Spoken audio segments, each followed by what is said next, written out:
in this broader series of lectures, we're considering the history of Christianity up to about the year 1500 AD. And in this specific section of lectures, we're considering what's sometimes called the later medieval period. I speak of it in terms of being a broad period of the Christian empire from approximately 312, the conversion of Constantine, to about 1500. And I divide that into an earlier and a later period. So what we want to speak about in today's lecture is Christian life and Christian thinking in the later medieval period. And of course, as is true with everything in this overview of church history, we're just going to touch on a few items, and very lightly, actually. Any one of these things that we're going to talk about has been and could be the source of a great in-depth explanation and study. But this is a survey of church history. So let's talk about Christian life and thought in the later medieval period. The first thing I'd like to say about daily life in the later Christian Empire period is that life was hard, but it wasn't as hard as the early period of the Christian Empire. That period, approximately, let's just say 500 to 1000, after the fall of the Roman Empire in the West, up to about the year 1000, it's sometimes known as the Dark Ages. Now, that's somewhat of a judgmental term, to be sure, but this later period is sometimes known as the High Middle Ages. And through this period, there was a slow, somewhat constant development of trade and a merchant class. A collection of cities and merchants known as the Hanseatic League was an important example of this development. And prominent families arose that were not nobility. In other words, they weren't of aristocracy in their genetics. They didn't descend from a royal line, but they were successful merchants and bankers and made their way through society in that way. They established themselves as powerful people to be reckoned with, both themselves and their families. So life was hard, but it was on a track of slow progress and development. That's number one. Number two, I think this is an important feature. People really believed in heaven and hell. It's very difficult for us to relate this to our modern thinking, because for well more than 100 years, our society has done its best to erase any sense that men or women owe anything to God. But man hasn't always thought that way, and they haven't always thought that way in the West, in Europe, and later these children of Europe, so to speak, settlements in North America.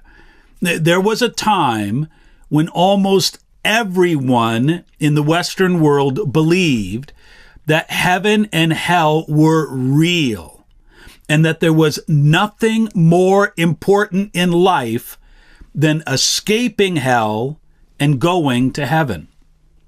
There's a wonderful book that I read some years ago by an author named Barbara Tuchman. It's titled A Distant Mirror, the Calamitous 14th Century.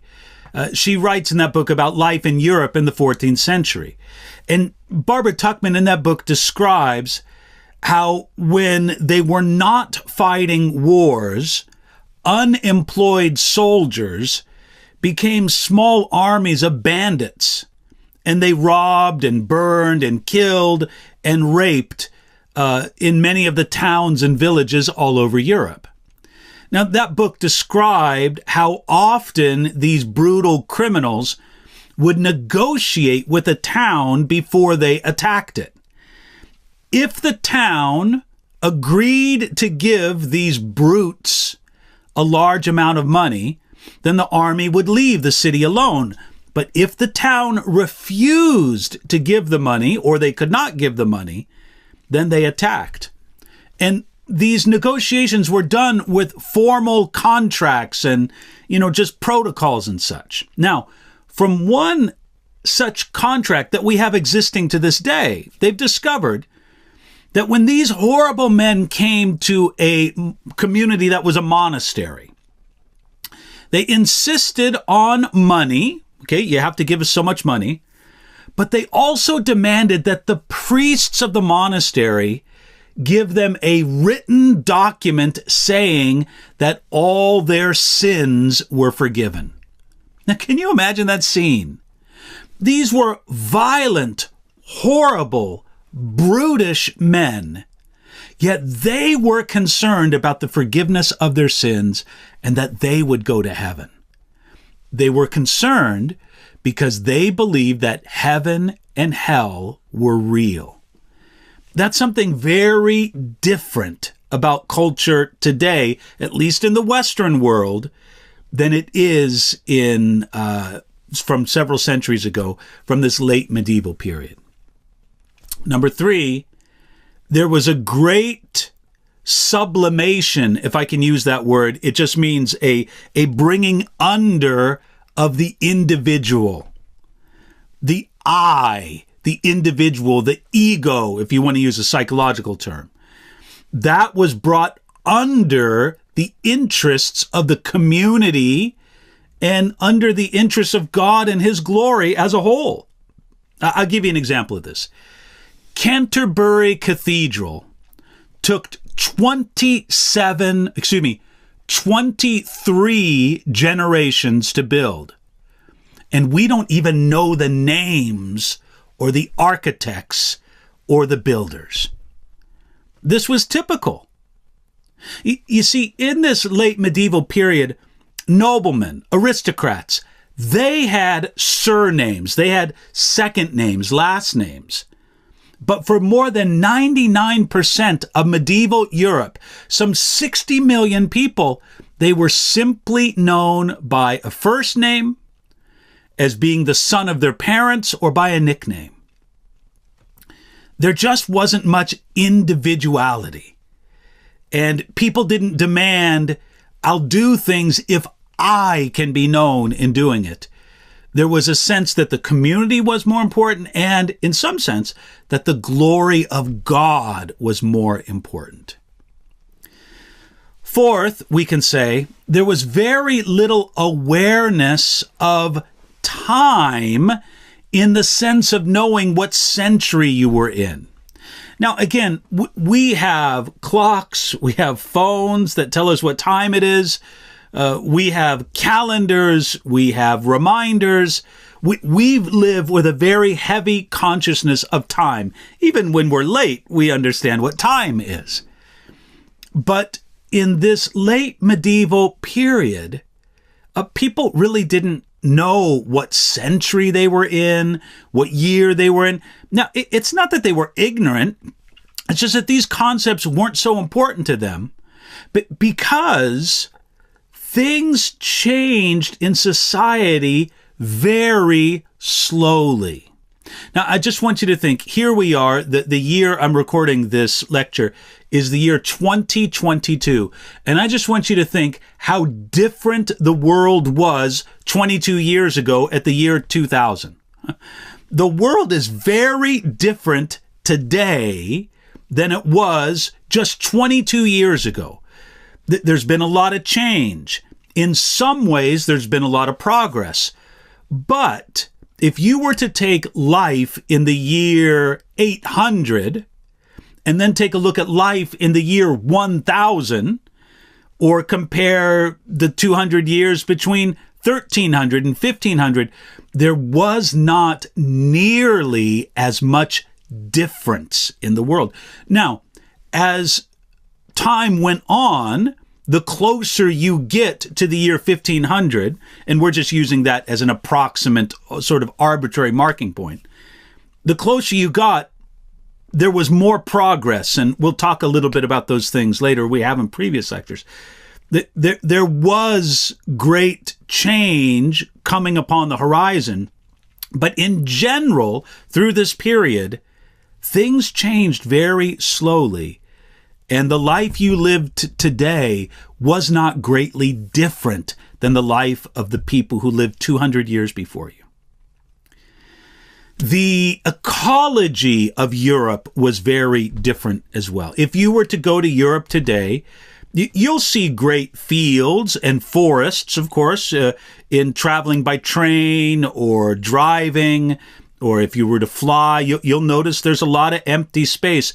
But it was nothing what it was like, let's say, in the year 1000. I think I remember Barbara Tuchman saying in her book, which speaks about the 14th century, the 1300s, she said that you could walk from Poland to France, walking for 2 months straight and never see the sun because you were under constant forest. Now, look, we know Europe isn't like that now. It doesn't have these things that for hundreds and hundreds of kilometers, there's continual forest. There are certainly larger sections of forest, especially in mountains and such. But it was a different world back then in terms of just the ecology. Number 6, I'll say that the Roman Catholic Church in Europe dominated life. The church was the wealthiest landowner in Europe, and it had huge influence over just the way people lived daily.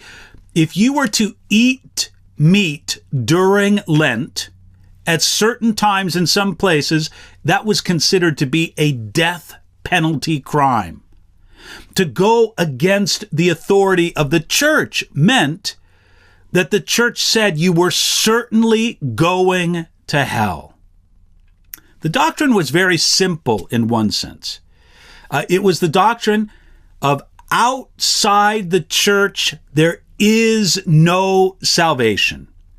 In Latin, it goes something like this: nulla salus extra ecclesiam.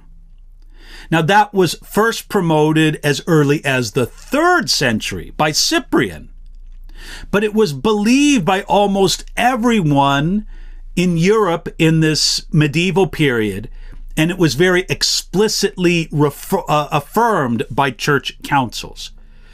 There is no salvation outside the church. Therefore, whatever the church tells you, you must do, you must actually do it. That's why you could say that by the 1200s, this is my point number 7, by the 1200s, virtually all Christians were members of a geographically defined parish, each with its own priest or pastor.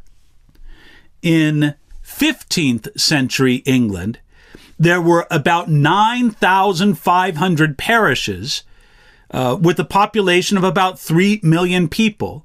And so there was an average of roughly 300 men, women, and children for every parish. So there was time enough for the Christian institutions in Europe. We're mainly talking about the Roman Catholic Church. We're not talking about Christianity more in the East. That would be the Eastern Orthodox Church under its various branches. But in the West, under the Roman Catholic Church, there was time to develop a very sophisticated parish system based on geography. It's also interesting, at least to me, and this will be my 8th point, that astrology was used to explain things. For example, the University of Paris concluded, and this is a university, supposed scholars and researchers, the University of Paris concluded that the bubonic plague of the 1340s to 1350s was due to the coming together of Saturn, Jupiter, and Mars. The alignment of those planets is what resulted in the bubonic plague. Again, we look at that and think it's foolishness, but that kind of thinking was very strong in these Middle Ages. And in addition to prayers to the Trinity and to Jesus, medieval people prayed to the saints. They prayed to Mary. In some instances, this moved into the worship of the saints. It was common for them to spend more time at a shrine to Mary than at their parish church. So in many ways, the worship or the veneration of Mary and the saints became more of a focus than the worship and the veneration of God, and specifically the Messiah, Jesus Christ. Now, let me speak for a little while on the concept of purgatory and salvation. This was a factor in the thinking of the medieval Roman Catholic Church. You see, in Roman Catholic theology and practice, grace for salvation is received through the church. It's God's grace. They would make no claims about it. You are saved by the grace of God. It's just that grace is received through the church. And the church is conceived, this may not be a great analogy, but I think it somewhat fits. The church is conceived as sort of a bank of grace, like a bank where you save money. Jesus, Mary, and all the saints deposit grace into this bank of the church. The priest is like the teller at the bank of grace. He stands at the counter and distributes grace at the bank of grace, and you make withdrawals, you receive money from the bank of grace through the sacraments. Now, there are 7 sacraments that in Roman Catholic thinking are the means or the method of bringing grace to men and women. These sacraments or means of grace are baptism, Holy Communion, confession, confirmation, holy matrimony, that's marriage, holy orders, that's ordination, the priesthood, and then finally, last rites. If a person receives the grace of God through the church by these sacraments, then their salvation is assured. It's sort of a very neat package. You can tell if someone's saved. You can know that you yourself are saved. And again, I'm talking about the Roman Catholic conception of this, especially in the Middle Ages. Their thinking was, you're saved by receiving God's grace. God's grace comes to you through the church. The church distributes grace through the sacraments. If you receive the sacraments, you've received God's grace, you're going to heaven. Now, one potential problem with this system is that it is possible to see people who receive all the sacraments they can, yet others can see that their life isn't holy or honoring to God. You could just imagine this kind of situation. Here's Brother Jones in the community. And Brother Jones has been baptized as a baby. He was confirmed. He's received Holy Communion. He goes to confession at least once a year. He was married by a priest. That's holy matrimony. And when he dies, a priest is there to pronounce last rites. He has 6 of the 7 sacraments. According to Roman Catholic theology, that man is going to heaven. But if you look at the life of Brother Jones, this hypothetical example, he's a terrible man. He beats his wife and his children. He's unfaithful to his wife. He cheats at business. He's cruel to other people. He curses, he swears. I mean, I could go on and on. He's a drunkard, whatever. You just understand. This hypothetical man is a terrible man. Now, how do you square those two? He's received the sacraments, therefore the grace that promises he'll go to heaven. But this seems to be an impure, unchanged man. Now, one of the ways, I won't say that it's the only way because I don't know enough about Roman Catholic theology to say that it's the only way. But one of the ways that Roman Catholics have reconciled this is with the idea of purgatory. Purgatory is thought to be the place where the believing dead go after death, but before heaven. There in purgatory, The fires of purification burn away their unholiness, and they are made ready for heaven. Now, purgatory is unpleasant. It's even torture. But it is the necessary work to get Brother Jones to heaven. Now, if I could say, and I respect that Roman Catholics would disagree with me on this, but I'm speaking to you from my knowledge of the Bible, and as a Protestant, I would say confidently, this isn't anywhere in the Bible. But especially in the medieval period, it was an important part of Roman Catholic theology and practice. Therefore, some Christians who had died in God's grace because they received the sacraments, they were still burdened with unforgiven sins and unfulfilled penances. They needed to be cleansed. And people in purgatory can no longer help themselves, and they might remain in that purging fire for decades or even centuries, unimaginably long periods. Now, medieval Christians had a very strong sense of what you could say was solidarity or partnership or community, and they believed that they could and that they should help one another even across the grave. Therefore, one person's prayers, alms, or good deeds could literally be donated to another person, including those in purgatory.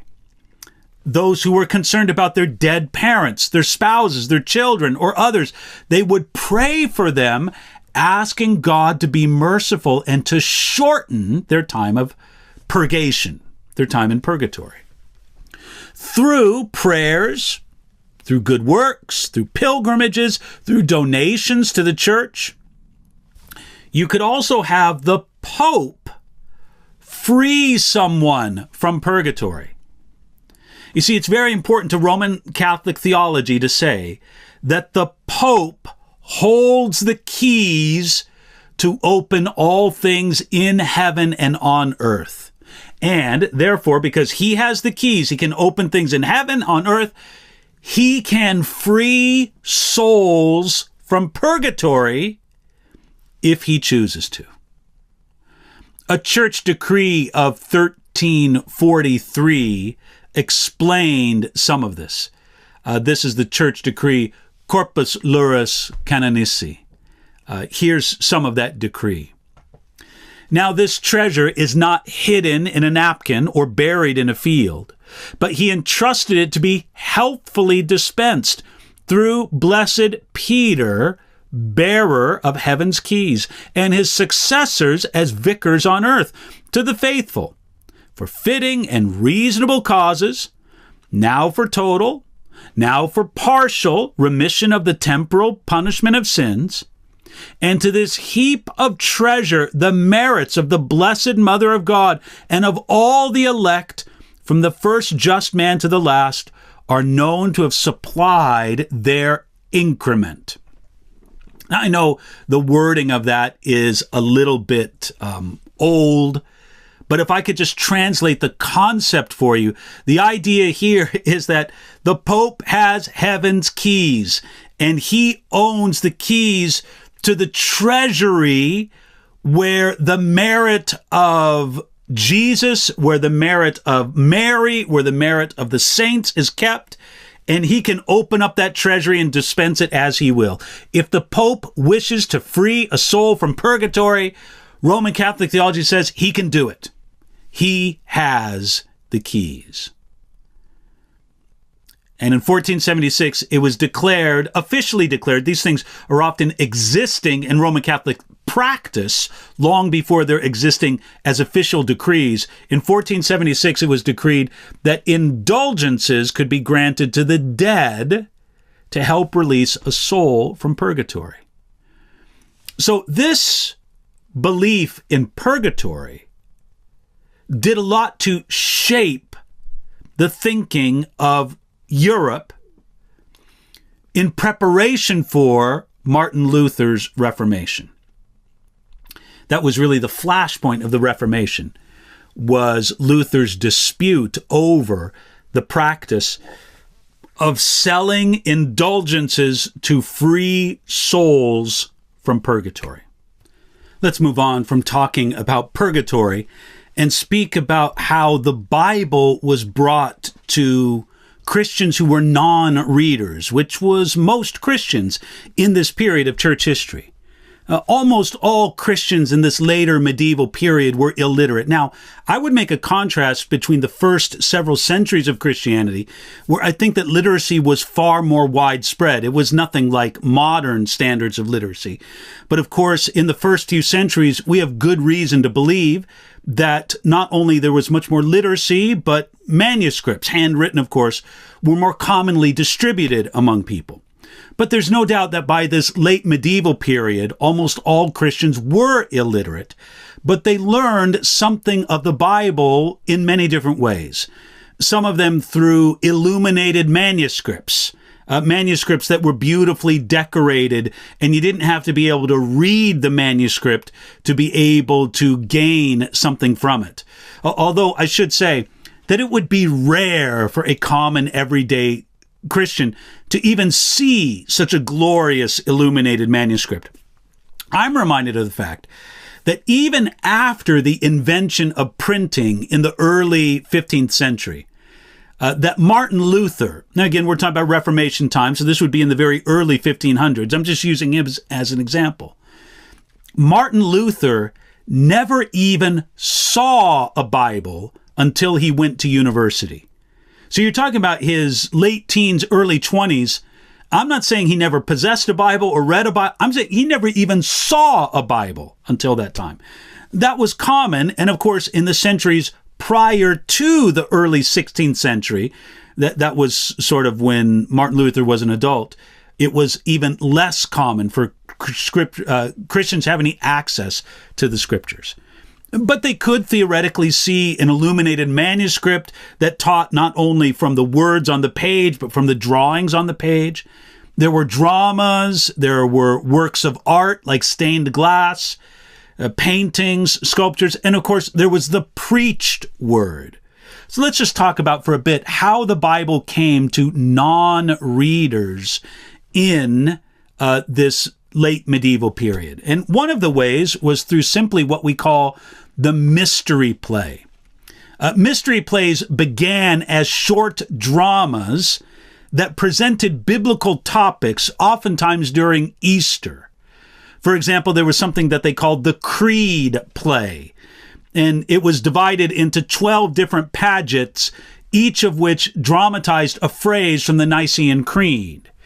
For example, in the phrase about the forgiveness of sins was illustrated by the story of the woman taken in adultery, and it was acted out in a dramatic way. These mini plays became longer and more popular, especially as they started to use the local languages instead of Latin. They became popular enough that they were moved to the church steps and the church yard. Eventually, they were performed by theater associations, by lay brotherhoods, and even by entire towns. They could draw the subjects for these medieval plays from Old and New Testaments, from creation, Adam and Eve, the murder of Cain and Abel, the flood. That was a very well-known play in England. But most of them were grouped about the life of Jesus Christ, his passion, his resurrection, even his ascension. These plays generally kept close to what the Bible said, but of course they would elaborate on scenes. Some plays were organized into cycles. They became so elaborate that they would be a series of 25 to 50 productions. In France, there was a single play known as the Acts of the Apostles that included 494 speaking parts and 61,000, almost 62,000, lines of rhyming verses. That play, The Act of the Apostles, took 40 days to perform. So this was obviously a way that would be very impressive to a medieval audience. These miracle plays as well would depict the lives of saints, some biblical subjects, some in church history after Bible times. So the morality play, the plays, these dramatic productions, that would be one way that Christians in the medieval period would learn something of the Word of God. A second way would be included under stained glass. You know, the techniques of building cathedrals developed to the point where making large windows was possible. And over time, the art of stained glass became an important way to represent biblical characters, scenes, and teachings. If someone ever has the opportunity to visit a great cathedral, especially in Europe, it is fascinating to look at the stained glass and look at the biblical scenes and figures and stories that are pictured there. Of course, they did a lot as well with ivory, metal, cloth. They would carve in wood or ivory. Metalwork was another important medium that was used. There are bronze doors, for example, at the cathedral at Monreale, Sicily. These were installed in the year 1186, and they have panels showing the biblical episodes, such as Abraham's sacrifice, the murder of Abel, Adam and Eve in the Garden of Eden. Again, artwork was like this, was ways that people learned biblical concepts even without being able to read. You also have examples of textile work. From a place called Angers in France, there's a set of 7 tapestries representing scenes from the book of Revelation. There's scenes of the harlot Babylon riding a 7-headed beast. There's all sorts of other tapestries in this collection. These were made by master weavers, a particular one named Nicolas Bataille in the late 1200s. Again, this would communicate biblical ideas. Then, of course, we have sculpture. During the Middle Ages, sculptors often did their work at the entrance of churches or cathedrals. Over the main doorways of many Gothic cathedrals, there are biblical characters as kings or prophets, and they'll appear on either side of the doors. They would have scenes such as the judgment of Christ, the division of the sheep and goats, whatever it would be. These were ways that the Bible and its truths were communicated. But of course, maybe the greatest way that biblical truth was put out was through preachers and readers. There's a very interesting example of this from a woman in 14th century England. Marjorie Kemp was born in 1373 in England. She was the daughter of a respected merchant and public official. She married a merchant named John Kemp, with whom she had 14 children. She died sometime after 1433.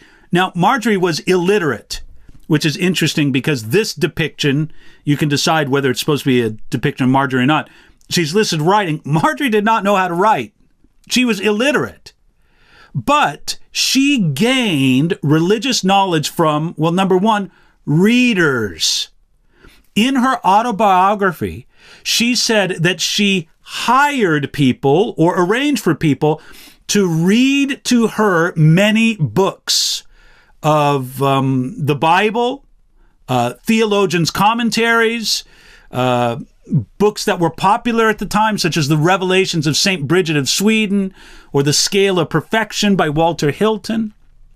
So she would hire people to read books to her. But Marjorie's main source of understanding the Word of God and the Gospel was, as you would expect, through preachers and preachers. She loved listening to sermons, and in the late Middle Ages, there was more and more of a demand for preaching and good preaching that spoke to the people's lives. So again, Christians in the Middle Ages had something of the Bible, even though most of them were illiterate.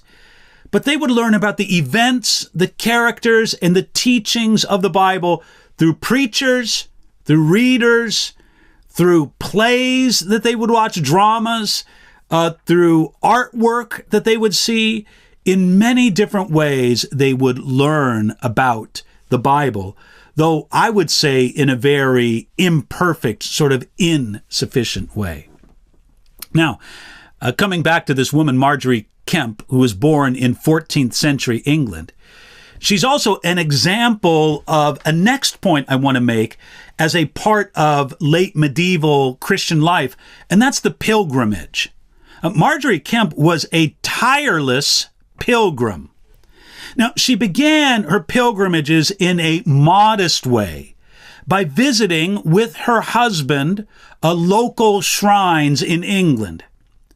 But in one very amazing effort, she left her family behind and she visited Assisi. That's where Francis of Assisi came from, of course. Assisi, Rome, Jerusalem, and Compostela in Spain in a single 3-year period. Then, after that, she went to different shrines in Norway, Prussia, and in Aachen. That was Charlemagne's capital. Now, why would a woman like Marjorie Kemp invest so much time and attention in pilgrimage? Well, a pilgrimage was considered to be payment for sins. It was like fasting or giving money because it required a great sacrifice of time and money. And pilgrimage was also dangerous. There were many pilgrims who died of disease or shipwrecks or at the hands of robbers. Some were even captured and made slaves. But to the medieval pilgrim, the risks were worth the reward of the forgiveness of sins and renewed faith. Now, for a while, I lived in Germany, not very far from the great city of Köln or Cologne, and there's a great cathedral in Cologne. The Köln Dome is what they call it. And at that great cathedral in the city of Cologne, there is at the altar, this is making me wish I had prepared slides on this. I'm speaking this spontaneously. At the altar at this Roman Catholic church, this cathedral in Cologne, there are supposed to be the 3 skulls of the wise men. Now, the Bible never says there were 3 wise men.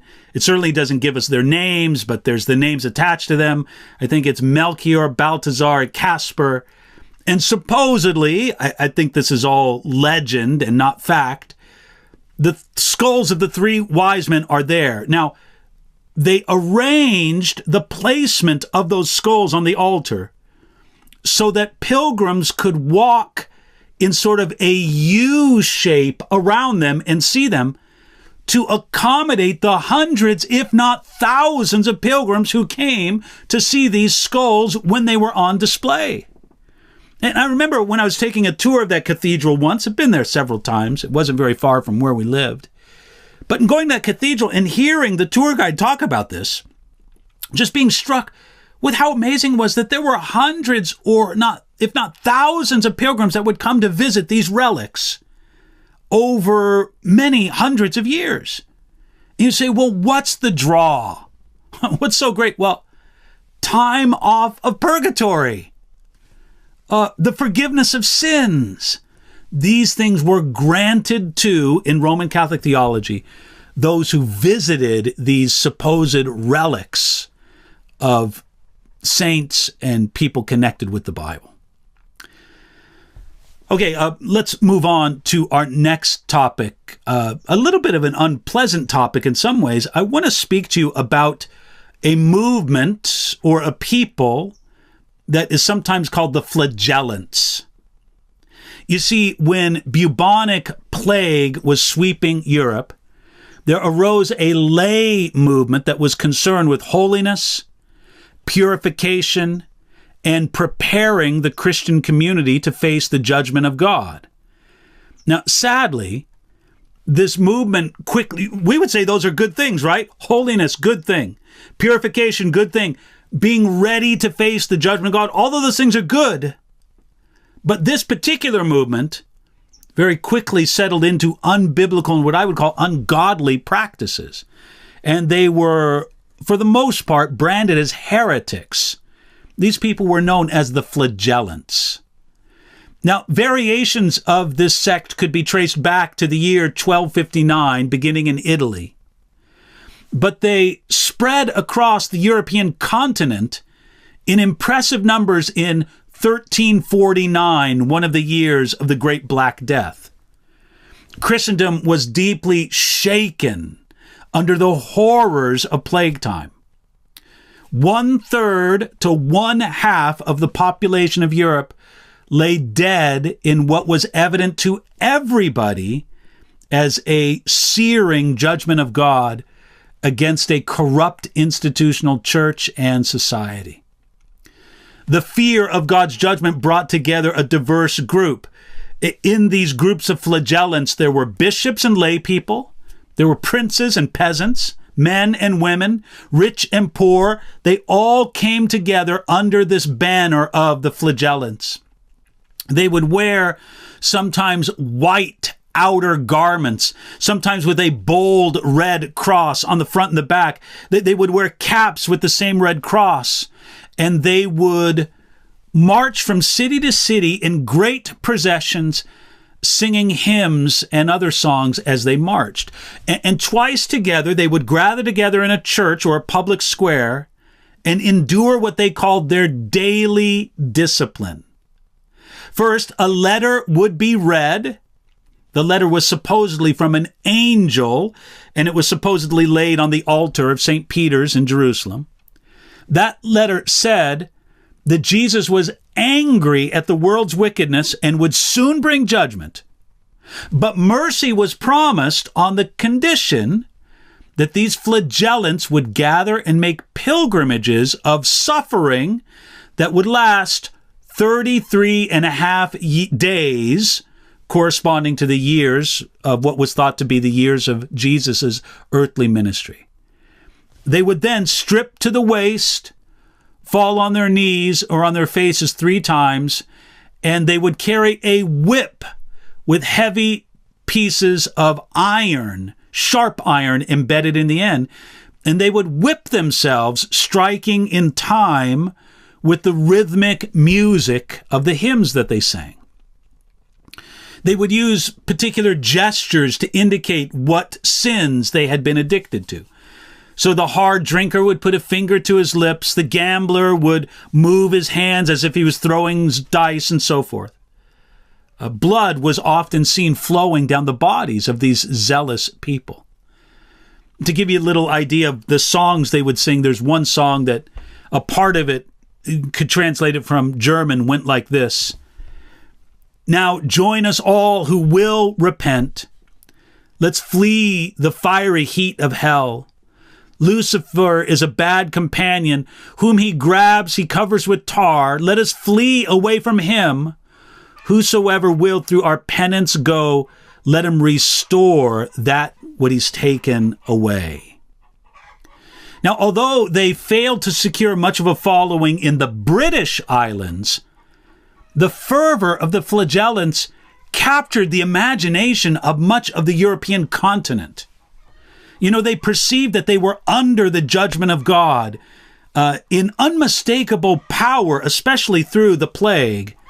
So Christians were compelled to respond to the actions of God, and they believed that God wanted the church to atone for its sin by these brutal acts of self-punishment.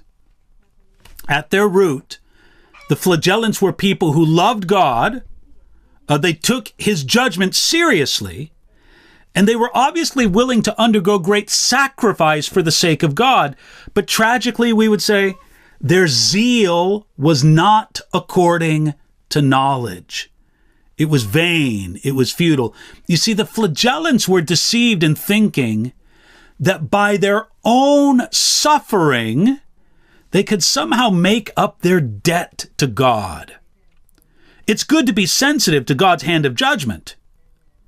It's good to be aware that we owe a great debt to God.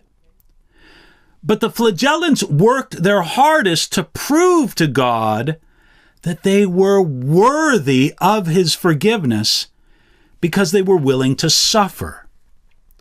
Now again, it's good to be aware of our guilt before a holy God. But you can't address the pain of guilt and earn forgiveness by a process of self-atonement. Basically, you could say that the Flagellants tried to do for themselves what Jesus Christ did for his people on the cross. He is our atonement. And if we believe that Jesus paid it all at the cross, there's nothing left over for us to pay for our sins by our own acts of self-atonement. Again, how many of these Flagellants were sincere, how many of them were misguided, how many of them were just strange. Look, God alone knows, but we can know this, that Jesus paid it all for us, and our place is to believe and receive the atonement that Jesus Christ has provided, not that we might think we can earn through our own suffering. Well, that's it for this lecture. So pleased that you could join us, and I hope that you can join us again for one of our future lectures.